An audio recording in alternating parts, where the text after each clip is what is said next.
speed is different to some people. Like for me, speed, and for you, because this is what we do, speed is now.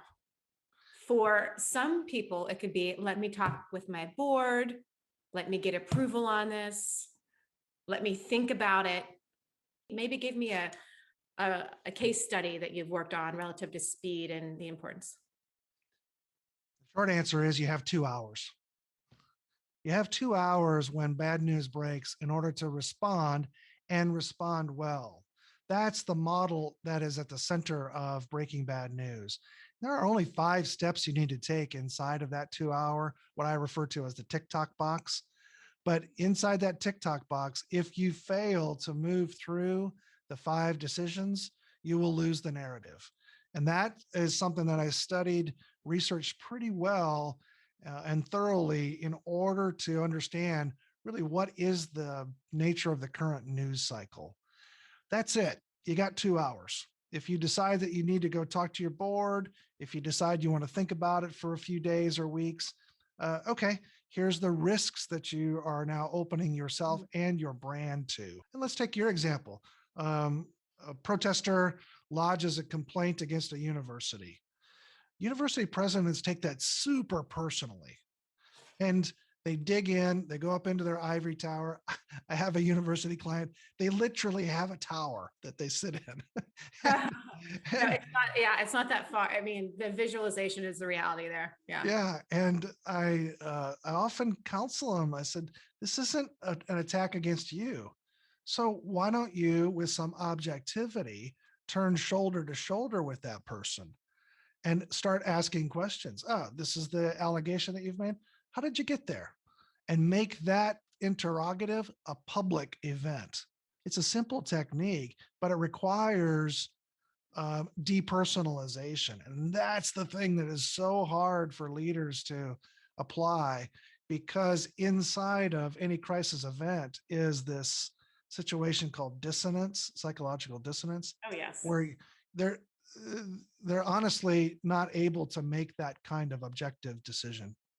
Everything bad that can possibly happen to a brand happens at a university. Kids, you have fatalities amongst teenagers. Bowling Green is a great example right now. You have crime, you have cheating scandals, you have rogue faculty, you have all of the white supremacy coming onto these open campuses and holding protests and inflaming student groups. You've got every issue that's in society gets concentrated down into a campus. And so they're amongst the most vulnerable, in my opinion, about what can go wrong and what they're going to be needing to talk about. So with universities, you've got to create almost a library to show your clients, hey, here's what's happening at Bowling Green today. Here's what happened at University of Texas yesterday. Here's what happened at North Dakota State 3 weeks ago. This cumulative library of information really helps make it real that these are probabilities, not possibilities. Why most universities are so horrible at crisis communications? The short answer is because they don't do it very often. It is a practice skill, and their mentality is to gather all information. I mean, every scintilla of facts and figures and information and context before they make any kind of statement. That is an academically trained mindset. They don't do crisis communication. That's why they're so bad at it. And their willingness or unwillingness to practice the craft determines who, in fact, navigates situations successfully and who doesn't. And it's as simple as that. If a brand and a rapid response team refuse to practice this very unique and weird craft of crisis communication, they're not going to be any good at it.